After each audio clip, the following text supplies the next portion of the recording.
Ẹ káàbọ̀ sí orí ètò wa lónìí. A sì dúpẹ́ pé ẹ darapọ̀ mọ́ wa. Ṣé ẹ ti rí fídíò tí a fẹ́ fi wọ̀nyí? Ẹ bá wa wò ó pẹ̀lú àkíyèsí bí a ṣe ń ṣàgbéyẹ̀wò ìtàn pàtàkì kan tí a sì ń ṣí àwọn kókó kan síta tí ọ̀pọ̀ ènìyàn lè má tíì mọ̀. Kí a tó bẹ̀rẹ̀, ẹ jọ̀wọ́ ẹ fi ìfẹ́ yín hàn sí ìkànnì wa nípa fífẹ́ràn fídíò yìí, kí ẹ sì ṣe alábàápín èyí tí òyìnbó ń pè ní subscribe. Kí ẹ tún tan ìkìlọ̀ notification sílẹ̀ kí ẹ má bàa pàdánù àwọn ìtẹ̀jáde wa tó ń bọ̀. Ní báyìí, ẹ jẹ́ kí a wo fídíò náà pọ̀ kí a sì rí ohun tó ṣẹlẹ̀. Ẹ káàbọ̀ padà sí abala àkójọpọ̀ ìròyìn wa lẹ́ka agbo àwọn òṣèré tíátà, àwọn òṣèré, olórin, àwọn olóṣèlú, àwọn gbajúmọ̀ léèló eléyìí tó máa wá sí ojú ìwòran yín láti iléeṣẹ́ Kásùn Kàjí tẹlifíṣọ̀n. A tún tún mọ́ àwọn ìròyìn ọ̀hún wà lọ́lọ́kan-ò-jọ̀kan gẹ́gẹ́ bí ìṣe wa lágbo àwọn òṣèré tíátà, àwọn agbo òṣèré olórin, àwọn gbajúmọ̀ léèló.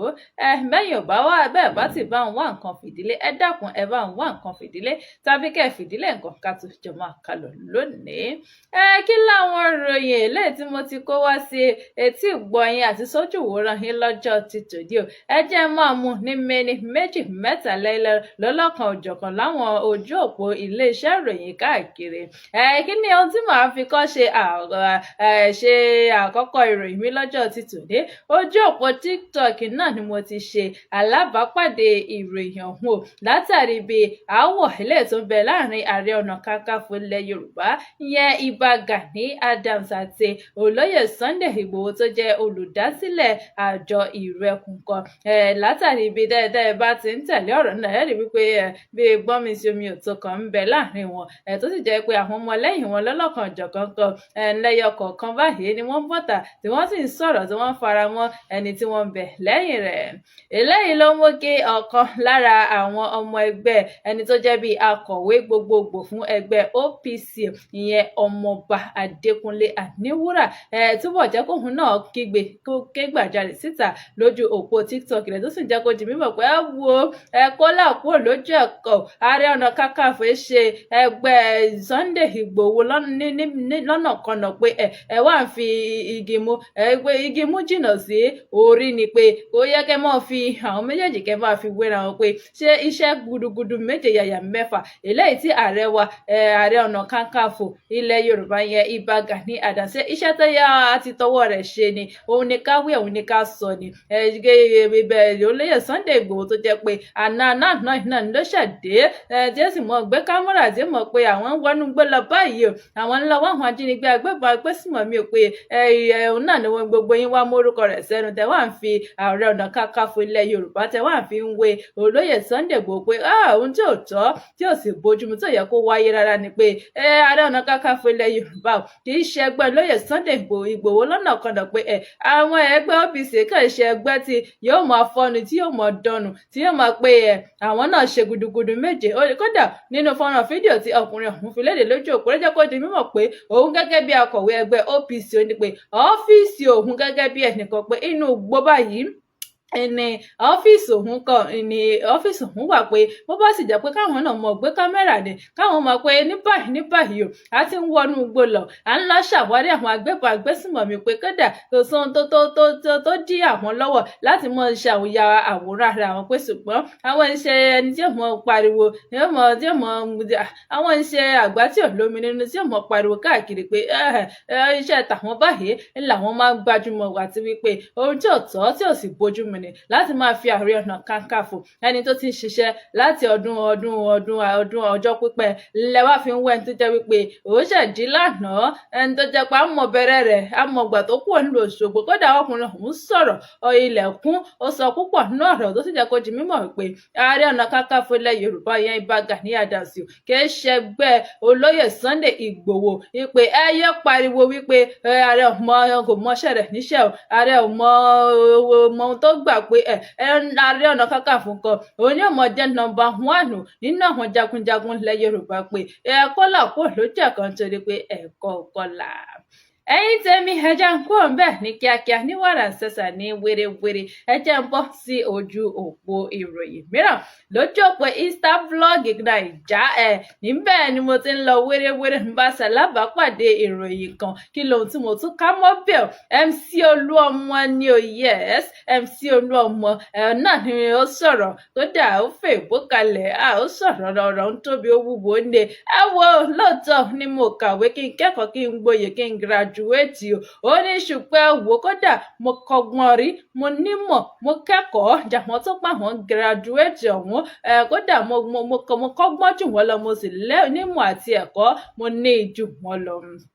Ọ̀rọ̀ yìí ló ti fa òrùnrùn lórí ẹ̀rọ ayélujára látàrí máwọn kan ti ń pe kí a ní sọ lẹ́nu kí a ní wí lẹ́nu nítorí pé Ọlọ́run wá gbògo fọ́lẹ̀ rẹ báyìí kò wá pé kó mọ̀ tàbùkù àwọn graduate nítorí pé kéde ohun táwọn graduate ní lọ́wọ́ ọ̀lẹ̀ kódà ọ̀lẹ̀ ní lọ́wọ́ ọkùnrin ọ̀hún sọ̀rọ̀ ó ní àwọn ìrírí ayé eléyìí tóun ti rí nínú ìrìn àjò òun ní inú ayé ń bí ó ní kódà ó ti jẹ́ kóun ó kẹ́kọ̀ọ́ púpọ̀ tóun sì ti ní àwọn ìrírí lọ́lọ́kan òjọ̀kan ó ní ó fi ara rẹ̀ ṣe àpẹẹrẹ pé òun ojú ti rí nílé ayé ń bí ó ní lóòótọ́ ni wípé òun ò kàwé òun ò sì kẹ́kọ̀ọ́ gboyè ó ní àmọ́ àwọn ọmọ òun mẹ́sẹ̀sán báyìí ló kẹ́kọ̀ọ́ tó sì jẹ́ pé gbogbo wọn ni wọ́n yanrantí o wọ́n kẹ́kọ̀ọ́ gboyè wọ́n kẹ́kọ̀ọ́ gírájúwétì pé bá a ti rí dókítà nínú wọn náà la rí agbẹjọ́rò náà la rí sọ́jíọ̀n la rí onírúurú wọn bẹ́ẹ̀ ó ní lóòótọ́ ni ìkàwé lóòótọ́ ni gírájúwétì ṣùgbọ́n ohun tí mo ní lọ́wọ́ kódà graduate mi gan kò ní lọ́wọ́ eléyìí mú káwọn èèyàn sọ̀rọ̀ pé kí a ní ń wí lẹ́nu ẹ dákun ẹ jẹ́ àjọ wò méjì mẹ́ta nínú àwọn tí àwọn èèyàn sọ lábẹ́ ìròyìn ọ̀hún. ọkùnrin kan rèé torúkọ rẹ̀ ń jẹ́ Eberechidi kí ló ń tó sọ ó ní I can bet anything that he did not say this in English.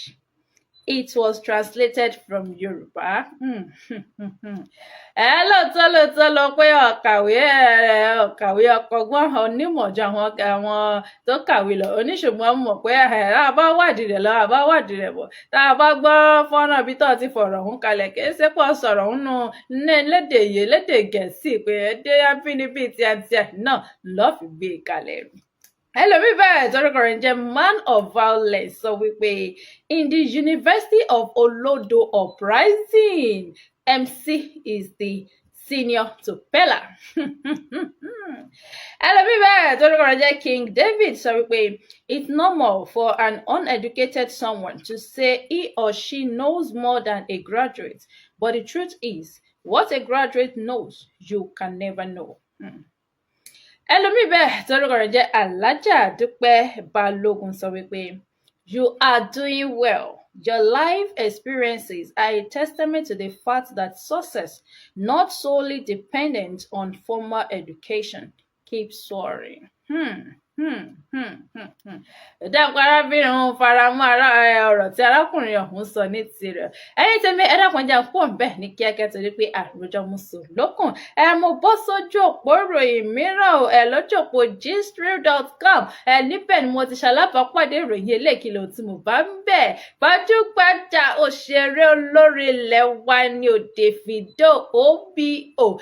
náà ló dùgbà ń kọgbì ọ̀rọ̀ sílẹ̀ kí ló ń tó sọ ó ní ẹ̀wọ̀ ṣẹ́rẹ́ mi tí mo dúró wájú yìí yó ẹ̀yin bí ń bà náwó fúnra mi tí ń bà náwó síra mi ẹ̀yin mọ̀ ná tó mílíọ̀nù tí ń lọ lọ́nà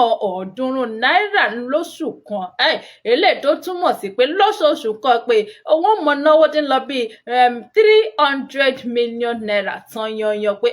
yàtọ̀ sí owó tí ń ná fún ìyàwó mi ni o àtàwọn ọmọ àbá ra epo sọ́kọ̀ àátọ́ ọkọ̀ sí o àbá ra lọ àwọn nǹkan kẹ́pẹ̀pẹ́ rárá o pé èmi fúnra mi o mo fẹ́ náwó síra mi lórí o mo fẹ́ kíra mi kú iṣẹ́ o ó ní kódà ìmọ̀ ná owó tí ń lọ tó bíi 300 million naira ìyẹn mílíọ̀nù tí ń lọ lọ́nà 300 náírà eléyìí mú káwọn èèyàn mọ̀ pé Olúwa bò lórí ọba dákun kọjú ibi tówó yìí ń gbà wọlé kọ́ kọjú rẹ̀ sáwọn náà tó kékeré mi bá dẹ̀ ná 10,000 lóṣù ń gbà mí kódà ìmọ̀ yọ pépà àti bírò pé bó láṣẹ ṣèṣirò eléyìí bó láṣẹ á ná owó náà kódà ó gbajúgbajà òṣèré olórin tàkasúfèé Davido ló sọ̀rọ̀ hàn lásìkò ìfọ̀rọ̀wérọ̀ kan pẹ̀lú lórí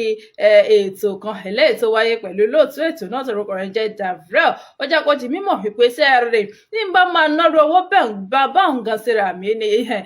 yóò dífá fún irú orílẹ̀-èdè tí mo bá wà lákòókò náà pé tí mo bá wà lórílẹ̀-èdè Amẹ́ríkà pé kódà a lè má ná tó bá yùn nígbà míì a lè má ná tó bá gbọ́ ibi owó tí ń bá ná lóṣù kan yóò ṣàdífá fún agbègbè àbí orílẹ̀-èdè tí mo bá wà lákòókò náà. Àmọ́ ohun tá a rí dìmú nú ọ̀rọ̀ rẹ̀ tó sọ náà ni wípé sẹ́ẹ̀rì o èmi fúnra mi o tí mò ń ṣiṣẹ́ owó ara mi tí mo sì ń náwó síra mi pé bí n bá máa gbádùn ẹ̀mí ara mi tí ń sì tọ́jú ara mi pé gbà ìwọ náà kú iṣẹ́ ó ti tirají ṣubú ó ti tíráyì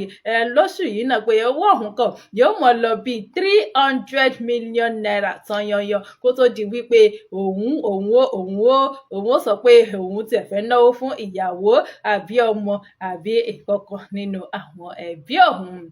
Ẹ wò ẹ̀yin tèmi ẹ má jẹun pẹ́ ń bẹ̀ jẹ́ sáré kọjá lọ sójú òpó comment section kí n gbé ohun táwọn èèyàn sọ níbẹ̀ kí n gbé wá sí etí ìgbọ́ yìí. Ẹnìkan rèé torúkọ rẹ̀ ń jẹ́ Ọ̀dẹ́nigbò Nora sọ wípé if I spend 25k a month e go do me like say I lost money. I go use biro and paper calculate and recalculate.